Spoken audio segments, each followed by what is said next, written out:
two nightlife establishments have reopened and one more will join them later this week. All three are part of the initial wave of openings under a small-scale pilot program.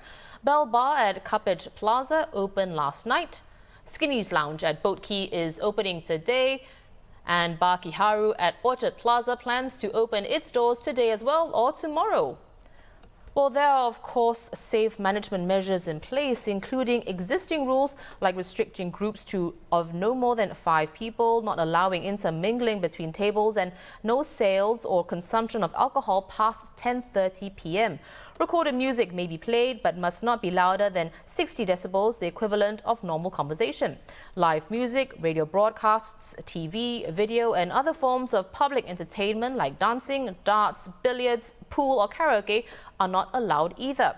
Enforcement agencies will monitor the venues and take action if there are breaches. Penalties include removing an establishment from the pilot program, a fine of up to $10,000, jail for up to 6 months or both. Well, let's hear from the Vice President of the Singapore Nightlife Business Association, Nathan Thiagarajan. So, Nathan, we understand that for this pilot, your association had 2 proposals approved by the authorities from Bell Bar and Bell Kiharu. So, what factors made their cases the strongest? Well, the selection process is quite stringent in terms of the submissions that has to go into play. So basically, the floor plans were done up well to scale.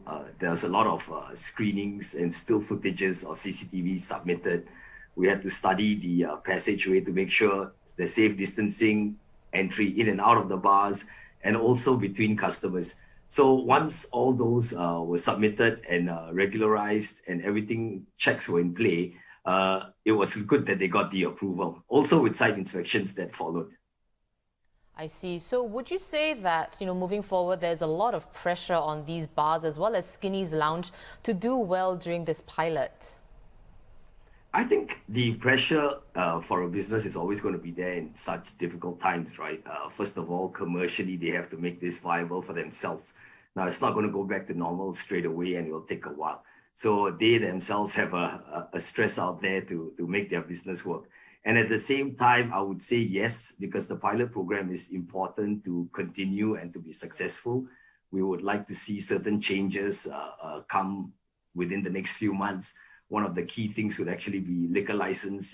Currently now it's at 10:30 and with less people, we would require those licenses to be extended. So I guess the pilot program does play a part as well, together with whatever else that's happening in the F&B scene, to make sure that the authorities feel comfortable and we can show responsibility in operating such businesses at night in order for extensions and more leeway to be given along the way.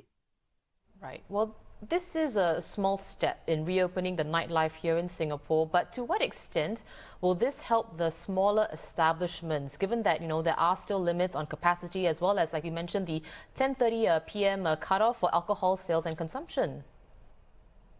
I think it will definitely give hope. I guess the main thing for a lot of small businesses is the pilot program is one avenue. It is not as good as the pivot program, for instance, but some places like the 2 bars that got approved and selected, it was almost impossible to get a small kitchen in there and to get dining going in there. So to open in the original format is good. So some businesses will take the pilot option, have some hope that the industry will slowly open up, have the advantage, or not the advantage, but at least have the solution to speak to their landlords that they are opening up.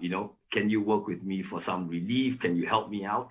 So they've got an avenue. The pivot program that's going on currently as well is another one where a lot of businesses are pivoting, where there's more security in terms of reopening their businesses. So a lot of hope that's out there. We wish that things would open up faster, but these are some trying times that we have to be very cautious and very sure that everything goes well in order not to have another circuit breaker, which is what everybody wants to avoid.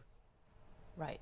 Well, your association is also working on submissions for nightclubs and discos, whose pilot program is expected to start by January.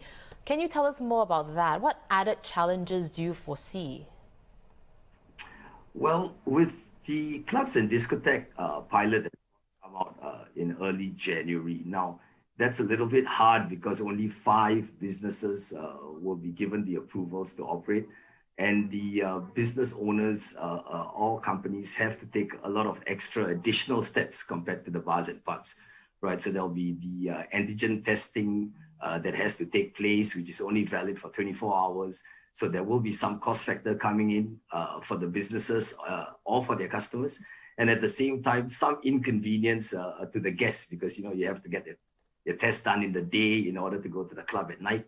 Much stricter rules with more CCTVs, demarcation areas between dance floor and F&B sections. So the flow of the actual business, the planning, and also the manpower to make sure everything goes well. A lot of added steps are coming in for the clubs and discos. So those that are applying for it will have to make sure that they put in the efforts and the steps to make the pilot a success. Right. Well, thank you so much for coming on the show to share this with me, Nathan. All the best, of course, in this pilot.